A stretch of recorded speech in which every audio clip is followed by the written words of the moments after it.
நிறுவன தலைவர் முன்னாள் முதலமைச்சர் எம்ஜிஆர் அவர்களின் 38ஆம் ஆண்டு நினைவு தினத்தை முன்னிட்டு தென் சென்னை வடக்கு கிழக்கு மாவட்டம் ஆயிரம் விளக்கு தெற்கு பகுதி 118வது மத்திய வட்ட கழகம் சார்பில்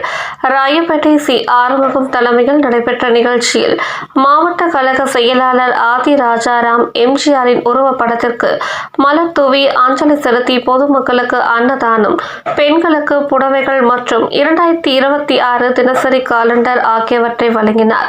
நிகழ்ச்சியில் பாஜக மாநில செயலாளர் வினோஜ் பி செல்வம், ஆயிரம் விளக்கு தெற்கு பகுதி செயலாளர் பாசறை எம் பாலச்சந்திரன், பகுதி துணை செயலாளர் இ பன்னீர்செல்வம், மாவட்ட பிரதிநிதி கே துளசி, எம்ஜிஆர் மன்ற பகுதி செயலாளர் எஸ் வெங்கடேசன், 118வது கிழக்கு வட்ட செயலாளர் பந்தல் பாபு, பி வரதராஜன், கே சீனு, இ செந்தில் மற்றும் மாவட்ட பகுதி வட்ட நிர்வாகிகள், பிற அணி நிர்வாகிகள், பொதுமக்கள் உள்ளிட்ட பலர் கலந்து கொண்டனர்.